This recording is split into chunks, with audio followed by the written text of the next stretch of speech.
I'm about to expose the one ancient weapon that makes hell panic.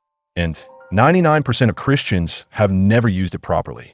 See, there's a reason Jesus said, "This kind does not go out except by prayer and fasting." Not just prayer, fasting. And if you're honest with yourself right now, you can feel exactly what I'm talking about. That heaviness that won't leave. Those thoughts that aren't yours. That cycle you can't break, no matter how many altar calls you attend.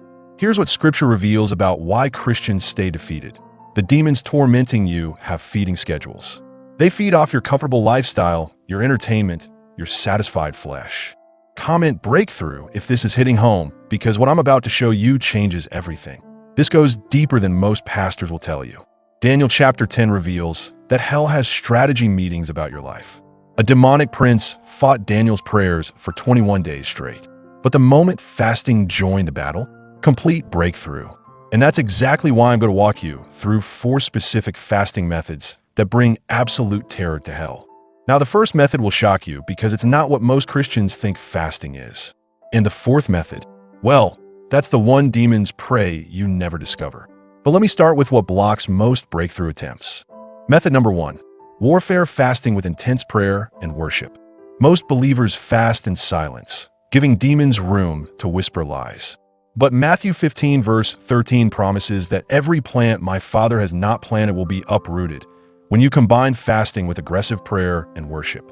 This creates a spiritual earthquake that uproots generational strongholds.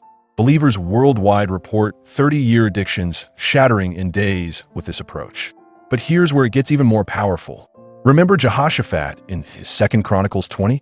He didn't just fast and pray. He sent worshipers ahead of his army. Method number 2, praise-filled fasting. The enemy destroyed itself when faced with fasting warriors who praised continuously. When Paul and Silas praised while fasting in prison, demons fled in terror. Comment praise if you're ready to weaponize worship, because this creates an atmosphere where demons literally cannot survive.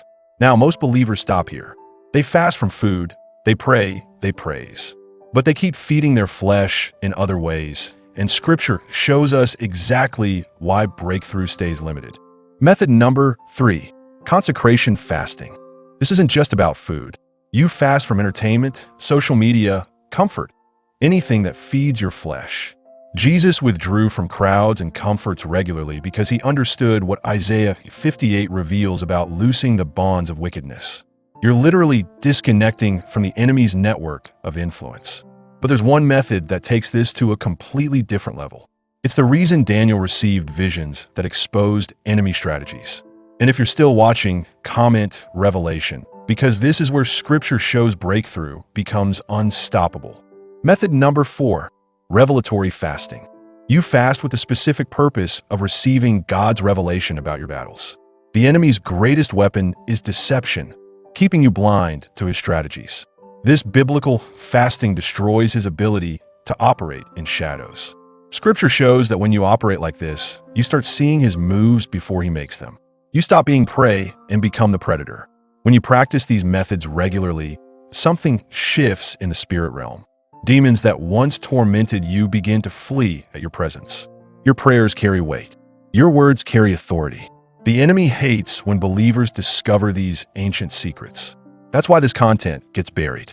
If you're part of the remnant that refuses powerless Christianity, you know what to do. Here's my challenge. Pick one method and start tomorrow. The enemy will hit you with every excuse, every craving, every distraction. That's how you'll know it's working. Your breakthrough isn't coming through comfortable Christianity. It's coming through the ancient path Jesus himself walked. Tomorrow, I'm revealing the 3 biggest lies pastors tell you about deliverance and why demons stay comfortable in most churches. Don't miss it. Comment which method you're starting with. If this just equipped you with weapons you've never had before, there are warriors in this community who fight back every single day.